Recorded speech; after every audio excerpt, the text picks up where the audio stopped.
the queen of self-care. Sheila, can Thank you you. introduce yourself to our audience and tell us about your latest project? Okay. Hey everyone. I'm Reverend Sheila P. Spencer. I create inspiration that's custom made for you. I am a storyteller. I'm an educator. I am a spiritual companion and also a self-care coach. And I am a writer because writing was what I was created to do. And one of my personal journeys has been the importance of self care. So, my quote is self care recharges the spirit, revives the body, and renews the soul. Bringing that into alignment, all three parts is what makes me spiritually, emotionally, and mentally whole. Self care. And one of the things that birthed out of that is we take so much time to make sure that we take care of everyone else. And so often when we do self care, sometimes we're almost apologetic about it. Yeah. But what I want to remind people is that self care is your divine right. You don't need an invitation, you don't need permission, justification, or an invite. It is your divine right. So, one of the things that I birthed recently, and I still have the little my author's copy here, my draft, but it's live now, is Affirmation Journal. Self care is my divine right. And what I have here are affirmations, self care practices, tangible self care practices, and affirmations that remind us about spiritual, mental, and physical self care. Because for me, self care encompasses all three, taking care of my spirit, my body, and my mind. They're connected and they're all in alignment. So I offer practices and affirmations. And I think many of the authors have talked about the importance of journaling. I love how the sister shared that journaling is a way that we talk through our heart. And I was reading a quote that it said, reading, maybe C.S. Lewis, reading reminds us that we're not alone. Hmm. Writing gives us opportunity to know ourselves. Wow. So this is time to journal and space to write and explore and just a way of journaling our thoughts and making sure that we take self care that is spiritually, physically, and mentally and emotionally in alignment. And it just kind of it birthed itself. So Awesome. yes. Now, you talk about affirmations, and I think that is so important because, well, one, I guess, let's debunk the myth that self-care is not just a pedicure. Okay, it's not, self-care is not just a pedicure, not just a manicure. Exactly. That is not just, that's not the box that self-care is in. But it deals with how you take care of your whole being. And one of the biggest things we have to work on, and I want you guys to hear me, one of the biggest things we have to work on is how we talk to ourselves. Sheila, talk to us about why these affirmations are so important because I'm gonna tell you, we say some stuff to ourselves we wouldn't say to our worst enemy. I mean, Mm. if back in the day, if somebody came up and said some of the stuff that we allow ourselves to say, we'd be taking off our earrings and putting on Vaseline or, talk Hair back in the to us, ponytail. right? Talk to us about why our self-talk and affirmations are so important in the self-care process. Absolutely. There is a scripture that says, "Life and death are in the power of the tongue." And the tongue may be a tiny part of your physical body, yet it has so much power. Yeah. And I love how you said it's so important that the first person that we need to feed into, pour into, is ourselves. Because I believe that when you speak, we have the power to speak life and death. And I believe that just if you keep speaking negatively, it's a self fulfilling prophecy. But on Mhm. the flip side, if you speak life, if you speak positive, if you encourage yourself, Yeah. it's a way of being a self fulfilling prophecy in the way that it brings light. Now, when we talk affirmations, does it mean that we're ignoring when we go through struggles or challenges? Absolutely not. But affirmations say that I'm still here and I'm still going to speak life. I was an elementary teacher. I'll always be an educator. You could catch that I'm an educator if you stay with me for a minute or so. So even when I have the primary grades, one of the first things we would do is we would speak affirmations every single morning. It got to the point where the children memorized that, I am smart, I am brilliant, I am kind, I am intelligent, I am courageous, and speaking life. And one of the things I learned is having a child that was new that would come to the class, how the other children would come around them and tell them, okay, these are affirmations. You have to say, you are strong, you are courageous. And if we can do that, speaking life to ourselves, and that's part of the power of journaling, writing down, I am gifted, I am brilliant. It is spiritually, physically, and mentally aligns with our care. And there's like literal research that backs this up. So thank you for talking, reminding us about the power of our words. Absolutely, absolutely. Uh, Tell us how you envision people using this book. Because again, a lot of times, Mhm. especially in the faith-based community, we get a little crazy when we start talking about affirmations or meditation and all of that. So we can kind of go off the deep end. How do you envision people using your book? Thank you. That's a great question. This journal has ample space for writing. I think that one of the things about writing is that we can actually, it's easier for some people to write down things they may not have the courage to speak out loud, but even taking time to write. The self care practices I have are simple. And I think one of the practices I have is affirmations, speak life. And one of the places that I get a lot of my affirmations from, I get them from scripture. Actually, yesterday in church, our pastor had us read aloud Psalms 121. And she says, instead of where it says your, you say my. Yeah, So we can create affirmations based on our beliefs, based on the word, but they're simple practices. Simple practices.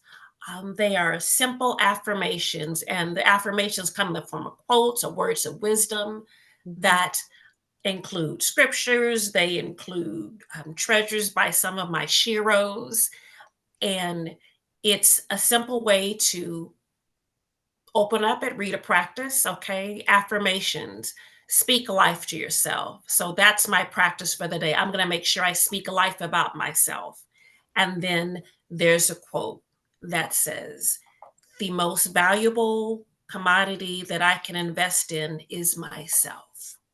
So, absolutely. starting the day with the self care practice, journaling during the day, and ending with the affirmation. And I also want people to have the freedom to go through it at your own pace. You could do it each day, but it's simple. And I'm glad you asked that question about people getting, oh, meditation, but it's all through the word. It, Meditate, the word is in there be exactly. still, be still and know that I was God. I left Yeah, Jesus was my self-care hero. Jesus yeah. took naps. Jesus went away to meditate You know and pray. what? He You modeled know what? You know what, Sheila? You got something Jesus. there. When Yeah, the storm happened and they were crying, like, where Jesus was asleep yeah, yeah, yeah. and He on prayer. was not That's afraid his to rest. get away. He was not afraid to get away. Listen, I have done my stuff. And he would send the disciples on and wasn't like, oh my goodness, well, I just, I got to make sure they eat and I got to make sure they do this. And he would send them on their way and he would go and have that reflective time with the Father, whatever he did during his self-care time. Love it. I never thought about that, Sheila. I never thought about that. Love it. I love it. And Jesus modeled that. And so what I tell people is, and I was at a conference last week and I said, one of the places that does self-care the worst is church Yeah, because we're on this committee and this committee and this yeah, committee. yeah, And I said, if Jesus, with everything that was on his schedule, yeah, took time to rest, yeah, yeah, I'll just, absolutely. and I'm preaching to myself. So yeah, Wow. but it's self-care. And I also wanted just to say thank you for saying that people dismiss self-care. Self-care is something that will help me spiritually, emotionally, and mentally. Sometimes self-care will look like having a conversation. Sometimes self-care will be going out with friends. Sometimes self-care is staying in alone. Sometimes self-care is cleaning up your office so that you can focus. Yes, Sometimes self-care is doing that workout that you don't want to do, but self-care looks different depending on the need and the day. absolutely. How do you deal with that common misconception that self-care is selfish? Audre Lorde has a quote that I love. It says, self-care is not self-indulgence, it is self-preservation, and that is an act of political warfare. And why it Wow. resonates, Okay. Say yes, that one I'll again say and it give again. us the author. That Audre was a Lorde, nugget right there. Audre Lorde, Audre, Lorde, Lorde. I read a quote and it said, self care is not self indulgence, it is self preservation. And that is an act of political warfare.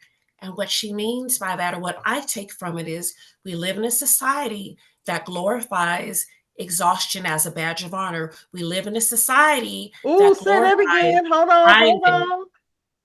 We live in a society that glorifies exhaustion as a badge of honor. Wow. I have thrown that badge away because it Wow. does not honor me. And we do it, I work we glorify grinding till we are exhausted physically, mentally, Yeah. and spiritually, and we push ourselves. So it's an act of political warfare for me because you're you're resisting society. You're resisting society, which Mhm. is in work and school and church and home. You're resisting society's notion that we got to work, we got to work, work, work. We place our worth and value on what we do. Wow. And another quote is, we are human beings, not human Doing. doings. Yeah. Then Yeah. let's just be. Absolutely. Sheila, how can people get the book? How can they connect with you? So glad you asked. I am going to put in the chat, I have my name and the links. I'm Sheila P. Spencer on Facebook as Custom Made Inspiration. My website is sheilapspencer.com. I have my email. All of the links are there, custommadeinspiration@gmail.com. I'm available for speaking, for sharing, for coaching. And I also tell people, if you just go to my website, I do a blog every week, every Monday. So that's my never miss a Monday. So get a weekly blog, a dose of inspiration. Yes. And it also has the link for the purchase of Oh, right. congratulations. Congratulations. All You. right. All right. So, I'm of course, writing my now. final question. How has Yes. our program helped you with your journey? Well, see, now it's not fair because I was on this journey with Sheila kind of before we Yes. started doing our classes and all of that.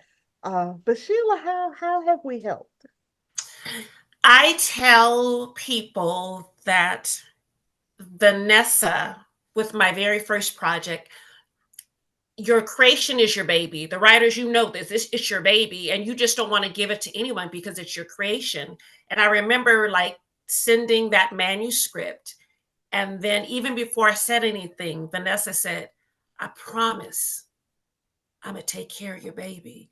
She is What a year was spiritual that? What year activist was that, Sheila? midwife. It was 2014 The 14-ish, 15? ish, I'm thinking. Yeah. And that was, and we published since then, but she was a literary midwife. And I think I want to echo what my sister said that came on before me, um, as part of the first people that lifetime access. So I may not have been in the class, but I watched the Zoom class each night, and I was doing my homework like, hey, I got the book. But also, if something is a blessing, I share. So I have several friends that have published through Yes. Vanessa. I Yes. And refer, I refer, appreciate you. refer. And she has also taught me how to, you empower us because you tell me, okay, you need to start teaching this to other people. We did Yes. the audiobook together. And so it is worth the investment in yourself. You are getting someone who just doesn't have she has the wisdom, she has the knowledge and the wisdom and the spirit. She will encourage you. And I think of all the journeys we just on this journey last year with the other piece, my other journal. So she is amazing. And I just, I just thank you because this journal was birthed out of the one I birthed last year. So it just, so grateful. Awesome. And I'm so proud of you. I am so proud of you.